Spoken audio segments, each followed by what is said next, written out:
हुआ फ़खर ज़मान की। दोस्तों, जैसा कि आपको पता है कि जब बाबर आज़म को टीम से निकाला गया तो फ़खर ज़मान को काफ़ी गुस्सा आया, क्योंकि वो बाबर आज़म के बहुत क्लोज़ फ्रेंड हैं और वो बाबर आज़म के साथ ओपनिंग भी करते हैं। तो उन्होंने पीसीबी को जो है ना वो काफ़ी गलत कमेंट्स किए। उन्होंने कहा कि बाबर आज़म को टीम से नहीं निकालना चाहिए था, बाबर आज़म जो है एक अच्छा खिलाड़ी है। अस्सलाम वालेकुम दोस्तों, मैं हूं मोहम्मद अरशद ख़ान और आप देख रहे हैं डेली क्रिकेट न्यूज़। दोस्तों, उम्मीद करता हूं कि आप सब लोग खैरियत से होंगे। और दोस्तों, जैसा कि आपको पता है कि पाकिस्तान ने इंग्लैंड को 2-1 से सीरीज़ हराकर टेस्ट सीरीज़ जीत ली है। मैं थोड़ी सी बात करना चाहूँगा भारत के एंकर विक्रांत गुप्ता की। जब पाकिस्तान पहला टेस्ट मैच हारा था बहुत बुरी तरह इंग्लैंड के ख़िलाफ़, तो विक्रांत गुप्ता ने पाकिस्तान के बारे में बहुत बुरा भला कहा और उन्होंने मतलब बहुत ज़्यादा ऐसी बात कही कि जो कि हमें बहुत बुरी लगी। उन्होंने कहा पाकिस्तान में कोई क्रिकेट का सिस्टम ही नहीं है और यही वजह है कि पाकिस्तान जो है ना ये टेस्ट मैच हार गया।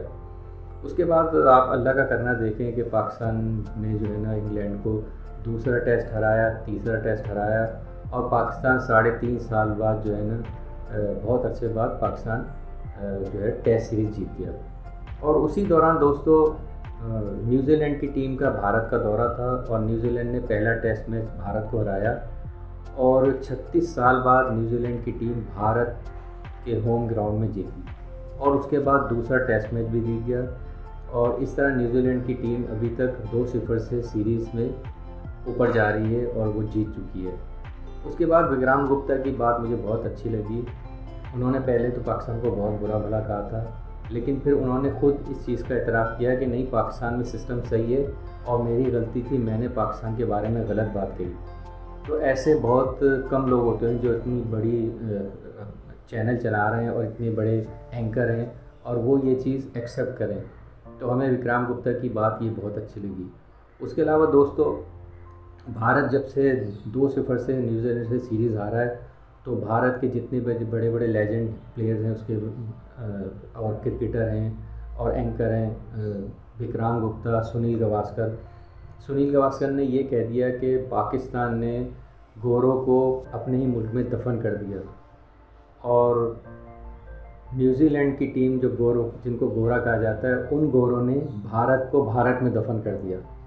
तो ये बहुत बड़ी बात है कि आप देखें कि न्यूजीलैंड की टीम ने भारत को भारत में हरा दिया। और उसके अलावा दोस्तों, जब हमने बाबर आज़म को टीम से बाहर किया था, 2 टेस्ट मैच वो नहीं खेले और पाकिस्तान टेस्ट सीरीज़ जीत गया, तो ये भी कहा जा रहा था कि बाबर आज़म को बाहर किया इस वजह से टेस्ट सीरीज़ जीते। और विक्रांत गुप्ता साहब जो है ना वो विराट कोहली की तारीफ़ें कर रहे थे और विराट कोहली ने दोनों टेस्ट मैचों में कोई कारनामा अंजाम नहीं दिया। अगर विराट कोहली इतने बड़े प्लेयर थे और वो समझते थे कि मैं अपने टीम को टेस्ट मैच जिताऊं, तो वो 0 पे आउट हुए। और जब उन्होंने और आपने देखा कि मैंने भी ये वीडियो देखी कि मुझे बहुत बुरा लगा, एक इतना बड़ा प्लेयर जिसको वर्ल्ड में जो पसंद किया जाता है, और जब वो आउट होके गए तो जहाँ पानी की जो केन रखे हुए होते हैं उन्होंने उस पर डब्बे पे रख के बल्ला मारा और ये दुनिया ने ये सारी चीज़ें देखी। तो ठीक है, आप 0 पे आउट हो जाएं, चाहे आप 10 रन पे आउट हो जाएं, आपको गुस्सा जो है ना उस डब्बे पे नहीं दिखाना चाहिए था। गुस्सा तो आपको अपने आप पे दिखाना चाहिए था कि आपकी तो दुनिया तारीफ़ कर रही थी। आपके स्पोर्ट्स यारी के एंकर हो गए और जितने भी एंकर हैं वो आपको बुरा भला कह रहे थे और इतना मजाक उड़ाया विराट कोहली का। तो मैं तो यही कहूँगा कि बाबर आज़म के बारे में तो हमने ऐसा कुछ नहीं कहा। बाबर आज़म भी 0 पे आउट हुए, उन्होंने टेस्ट मैच में पहले टेस्ट मैच में कुछ नहीं किया और उनको तो हमारे पब्लिक ने, हमारे फैंस ने उनको बुरा भला नहीं कहा, बल्कि बाबर आज़म के लिए अच्छी ख्वाहिशात का इज़हार किया कि बाबर आज़म जो है वो रेस्ट करें और अपने आप को अच्छा समझें और प्रैक्टिस करें और टीम में वापस आएँ।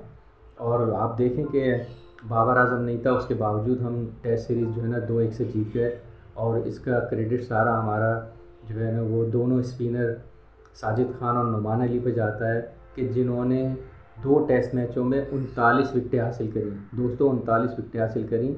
और उसके अलावा एक और वर्ल्ड रिकॉर्ड कायम हुआ है कि इस टेस्ट मैच में पाकिस्तान की तरफ से किसी फास्ट बॉलर ने बॉलिंग नहीं कराई, यानी दूसरी इनिंग में एक बॉल भी फास्ट बॉलर नहीं कराई। तो ये भी एक वर्ल्ड रिकॉर्ड कायम हो गया है। और साजिद खान जो है ना मैन ऑफ द सीरीज़ करार पाए और साजिद खान के आपको पता होगा बैटिंग के दौरान उनके चोट भी लगी थी, उनके टाँके भी आए थे। उसके बावजूद वो बैटिंग भी की उन्होंने और बॉलिंग भी की, और उनके खून भी लगा हुआ था शर्ट पे, जिसकी वीडियो और तस्वीरें बहुत वायरल हो रही हैं। तो दोस्तों ये बात तो मैं पाकिस्तान और इंग्लैंड के दरमियान जो टेस्ट मैच हुआ उसकी कर रहा था। तो दोस्तों अब बात करेंगे हम पाकिस्तान के T20 और वनडे का जो स्क्वाड का ऐलान हुआ है। और आप लोगों को हैरानगी होगी कि मोहम्मद रिजवान को जो है वो T20 और वनडे स्क्वाड के कप्तान बना दिया गया है। और उसके अलावा जो है बाबर आजम, शहनशाह अफरीदी, नसीम शाह को ऑस्ट्रेलिया के टूर के लिए टीम में शामिल कर लिया गया है। और उसके बाद पाकिस्तान की टीम जिम्बाब्वे जाएगी, लेकिन जिम्बाब्वे में इन तीनों खिलाड़ियों का नाम नहीं है। तो ये पीसीबी का बहुत अच्छा फैसला है कि जूनियर खिलाड़ियों को भी चांस दिया जाए, क्योंकि अब हमें एक अच्छी टीम बनानी है। तो अब हम चाहते हैं कि जूनियर प्लेयर टीम में आएँ और वो अपनी परफॉर्मेंस दिखाएं और वो टीम में जगह बनाएं। तो बाबर आजम, शहनशाह अफरीदी और बाबर आजम, नसीम शाह और शहनशाह अफरीदी वनडे स्क्वाड में शामिल हो गए। और दौरे ऑस्ट्रेलिया का जो ऐलान हुआ है उसमें वो शामिल हैं। और बहुत अच्छी बात है, क्योंकि हमें तो फास्ट बॉलर चाहिए। वहाँ हमारे पास जो है ना वो साजिद खान और नोमान अली वहाँ की पिचों पे बॉलिंग नहीं करा पाएंगे, क्योंकि वो वहाँ की फास्ट पिचें होती हैं। तो ये बहुत अच्छी बात है कि इन तीनों को टीम में शामिल कर लिया गया है। और बाबर आजम की मैं आपको एक ख़ास बात बताऊं कि बाबर आजम ने जब 2019 में ऑस्ट्रेलिया का दौरा किया था तो वनडे में उन्होंने सेंचुरी स्कोर की थी। उस ज़माने में जब उन्होंने सेंचुरी स्कोर की थी तो ये बताया गया था कि 23 साल बाद पाकिस्तान के किसी खिलाड़ी ने ऑस्ट्रेलिया में सेंचुरी स्कोर की है। तो ये बहुत बड़ी बात है बाबर आजम के लिए। और मैं आपको एक रिकॉर्ड और बताऊंगा कि पाकिस्तान के लेजेंड क्रिकेटर बाएं हाथ से खेलने वाले सईद अनवर, उनकी सेंचुरियाँ हैं 20 वनडे में, और बाबर आजम की 19 सेंचुरियाँ हैं। और अगर बाबर आजम ये सेंचुरी स्कोर करते हैं ऑस्ट्रेलिया में, क्योंकि वहाँ 3 वनडे हैं, अगर बाबर आजम सेंचुरी स्कोर करते हैं तो वो सईद अनवर का रिकॉर्ड बराबर करने में कामयाब हो जाएंगे। तो हमारी दुआ है कि बाबर आजम वहाँ जाके अच्छे रन्स बनाएं और टीम को मैचेस जितवाएं। उसके अलावा दोस्तों बात मैं करूँगा फ़खर ज़मान की। दोस्तों जैसा कि आपको पता है कि जब बाबर आजम को टीम से निकाला गया तो फ़खर ज़मान को काफ़ी गुस्सा आया, क्योंकि वो बाबर आजम के बहुत क्लोज़ फ्रेंड हैं और वो बाबर आजम के साथ ओपनिंग भी करते हैं। तो उन्होंने पीसीबी को जो है ना वो काफ़ी गलत कमेंट्स किए। उन्होंने कहा कि बाबर आजम को टीम से नहीं निकालना चाहिए था, बाबर आजम जो एक अच्छा खिलाड़ी है। तो उसके बाद पीसीबी ने उनको शोकाज नोटिस जारी किया और उनको ये कहा कि आइंदा अगर आपने इस तरह का कोई बयान दिया तो हम आपको टीम से बाहर कर देंगे। तो उसके बाद फ़खर ज़मान ने कोई ऐसा बयान नहीं दिया। और दोस्तों जब टीम का ऐलान हुआ तो हम लोग तो देख के हैरान रह गए कि फ़खर ज़मान को ना तो T20 में लिया और ना वनडे में लिया, और ये कह दिया गया कि वो अनफिट है। और फ़खर ज़मान तो एक हार्ड हिटर हैं वहाँ, और ऑस्ट्रेलिया में फास्ट बॉलरों को फ़खर ज़मान बहुत अच्छा खेलते हैं। लेकिन मुझे अफसोस हो रहा है कि फ़खर ज़मान जैसे खिलाड़ी को टीम से बाहर कर दिया गया और ये कहा गया कि वो अनफिट है। तो दोस्तों मुझे नहीं लगता कि ऐसा होना चाहिए था। और फ़खर ज़मान जो है ना बहुत दिल बर्दाश्ता हो गए और उन्होंने अपने दोस्तों से ये भी कहा है कि हो सकता है कि मैं रिटायरमेंट का ऐलान कर दूँ। तो उनके दोस्त उनको ये समझा रहे हैं कि नहीं तुम ऐसा नहीं करो, जज्बात में नहीं आओ और अपनी फॉर्म दिखाओ और अपनी आपको फ़िट रखो। तो उन्होंने यही कहा कि मैं तो फ़िट था और मुझे जो अनफिट खिलाड़ी थे उनको टीम में शामिल कर लिया, जैसे इमामुल हक हैं, उस्मान खान हैं। उनको जब उनको ग्राउंड में उनसे भगवाया गया और वो जब भागे तो वो 2 किलोमीटर बाद ही उस्मान खान थक गए और उस्मान खान को सेंट्रल कॉन्ट्रैक्ट भी मिल गया और उसके अलावा और दूसरे खिलाड़ियों को भी सेंट्रल कॉन्ट्रैक्ट मिल गया और फ़खर ज़मान को सेंट्रल कॉन्ट्रैक्ट भी नहीं मिला। तो आप देखें कि एक सीनियर खिलाड़ी को ना तो बी कैटेगरी में रखा, ना सी में, ना ए में। तो ये बहुत गलत किया इन्होंने। और फ़खर ज़मान की परफॉर्मेंस आपको मालूम है कि वो पाकिस्तानी टीम में एक रीढ़ की हड्डी की तरह हैं। तो हमें इस बात का बहुत अफसोस है कि फ़खर ज़मान को टीम से बाहर क्यों किया गया।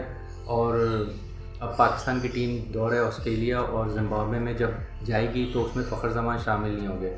और आप दोस्तों आप देखिएगा कि जब ये टीम का ऐलान हो गया है और जब पाकिस्तानी टीम जब ऑस्ट्रेलिया जाएगी तो जितने भी वर्ल्ड में क्रिकेटर हैं वो ज़रूर फ़खर ज़मान के बारे में बोलेंगे और उनके हक़ में फ़ैसला करेंगे, और जितने भी खिलाड़ी हैं वो यकीनन यही कहेंगे कि फ़खर ज़मान को टीम से क्यों निकाला। तो मेरी समझ से बाहर है कि पीसीबी ने ऐसा डिसीजन क्यों लिया, और ऐसा लगता है कि पीसीबी ने वर्दी वाले को भी नहीं छोड़ा। तो आप समझ गए होंगे कि वर्दी वाले कौन हैं।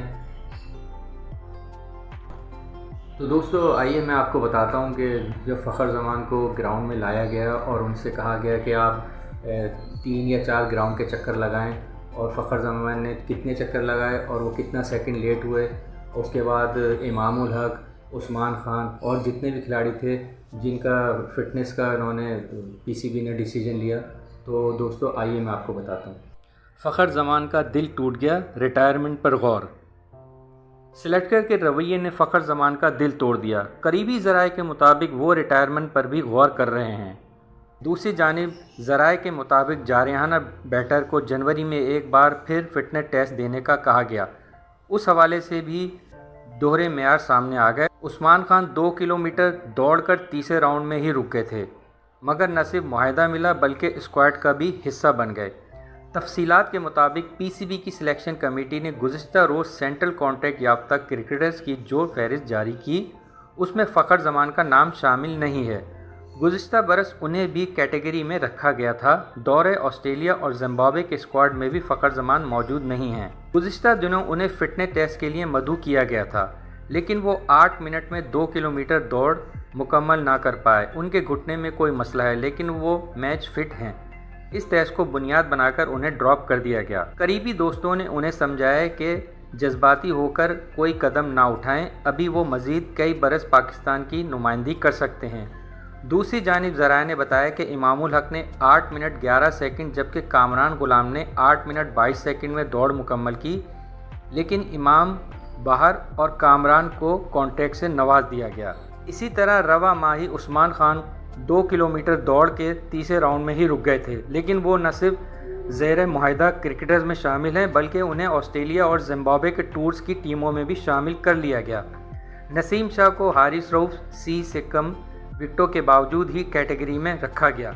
1 जुलाई 2023 से अब तक पाकिस्तान के लिए तीनों तर्ज में सबसे ज़्यादा 80 विकेटें लेने वाले शाहीन शाह अफरीदी को एसीबी कैटेगरी में कर दिया गया।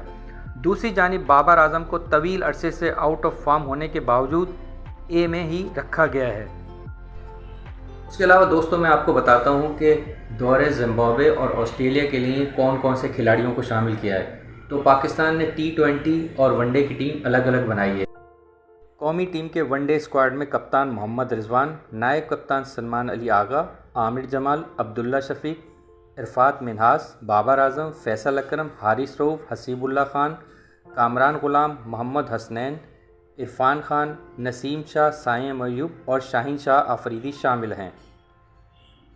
T20 स्क्वाड में कप्तान मोहम्मद रिजवान, नायब कप्तान सलमान अली आगा, अरफात मिन्हास, बाबर आजम, हारिस रऊफ, हसीबुल्ला खान, जहादात खान, अब्बास अफरीदी, इरफान खान, नसीम शाह, उमैर यूसुफ, साहबजादा फरहान, शाहीन शाह अफरीदी, सुफियान मुकीम और उस्मान खान शामिल हैं।